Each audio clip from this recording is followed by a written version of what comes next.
Baiklah, perkenalkan nama saya Astin Teresya Tande, NIM 1870441, kelas C semester 7. Pada kesempatan kali ini saya akan menjelaskan jawaban ujian akhir semester saya pada mata kuliah Metode Riset Epidemiologi. Kita masuk ke konsep penyakit. Yang pertama, pejamu atau host, diantaranya keturunan, umur, daya tahan, seks, ras, status perkawinan, pekerjaan, dan status sosial ekonomi. Yang kedua, bibit penyakit atau agen, diantaranya benda biotis dan abiotis. Yang ketiga, lingkungan atau environment, diantaranya lingkungan fisik, non-fisik, sosial, dan budaya. Yang berikut, hipotesis epidemiologi. Hipotesis dalam epidemiologi adalah suatu teori tentatif yang perlu diuji kebenarannya. Dalam bidang ilmu kesehatan termasuk berbagai bidang ilmu kedokteran, usaha mencari hubungan sebab akibat terjadinya penyakit dalam suatu masyarakat maupun analisis terjadinya penyebaran penyakit dalam masyarakat biasanya didahului dengan penyusunan suatu hipotesis. Yang berikut, ukuran frekuensi penyakit. Yang pertama, angka kasus. Ini merupakan ukuran yang paling sederhana dan bermanfaat dalam alokasi pelayanan kesehatan, tetapi terbatas penggunaannya atau besarnya populasi sumber kasus tidak diperhitungkan. Yang kedua, insiden dan prevalensi. Insiden dilaporkan sebagai kasus baru dalam suatu periode waktu tertentu, misalnya per bulan atau per tahun. Prevalensi atau tingkat penyebaran adalah jumlah kasus hidup dalam suatu periode waktu tertentu. Prevalensi memungkinkan kita untuk menentukan kemungkinan seseorang menderita penyakit. Yang ketiga, rate dan resiko. Rate dalam epidemiologi menunjukkan besarnya peristiwa yang terjadi terhadap jumlah keseluruhan penduduk di mana peristiwa tersebut berlangsung dalam batas waktu tertentu. Faktor resiko atau determinan adalah variabel-variabel yang berhubungan dengan peningkatan resiko suatu penyakit atau infeksi tertentu. Yang berikut, ukuran asosiasi. Yang pertama, relatif RR atau relative risk, yaitu studi kohort, diantaranya risk ratio dan rate ratio. Yang kedua, ODDS ratio atau OR, prevalensi ODDS ratio atau PORT, yaitu studi case control.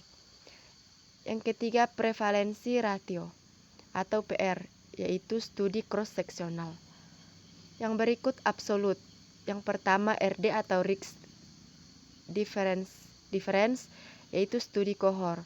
Yang kedua, studi kohort risk reference atau RR, studi case control ODDS ratio, studi cross sectional prevalence ratio atau PR. Pada penyakit yang jarang terjadi, nilai ODDS ratio hampir sama dengan nilai relative risk atau risk ratio. Nilai prevalence ODDS ratio hampir sama dengan nilai prevalence proportion ratio. Pada penyakit yang umum terjadi, nilai ODDS ratio lebih ekstrim daripada risk ratio. Yang berikut, desain studi. Yang pertama, studi ekologis. Studi ini merupakan studi untuk menganalisis populasi dengan tujuan mendeskripsikan tujuan timbal balik atau korelatif antara penyakit dengan faktor yang diminati peneliti. Yang kedua, cross-seksional, berguna untuk mendeskripsikan penyakit dan paparan pada populasi pada suatu titik waktu tertentu. Data yang dihasilkan dari studi potong lintang adalah data prevalensi. Studi ini juga dapat digunakan untuk meneliti hubungan paparan penyakit. Yang ketiga, kasus kontrol. Pada desain ini, peneliti melakukan pengukuran variabel tergantung, yakni efek, sedangkan variabel bebasnya dicari secara retrospektif.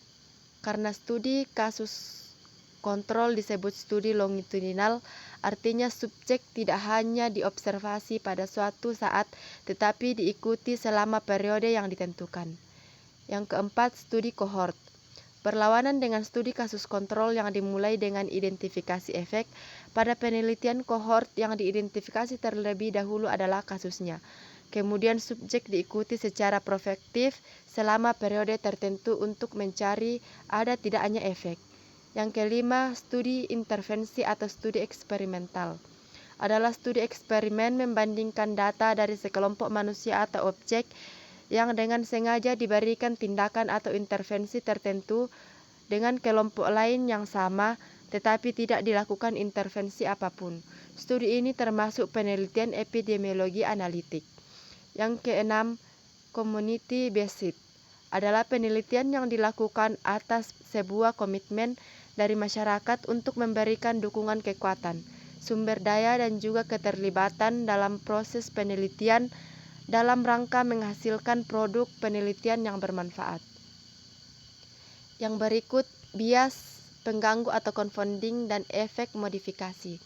Yang pertama, bias, yaitu sebuah kesalahan sistematis dalam desain, perekrutan, pengumpulan data, atau analisis yang dihasilkan pikiran yang salah tentang efek sebenarnya dari paparan dan hasil.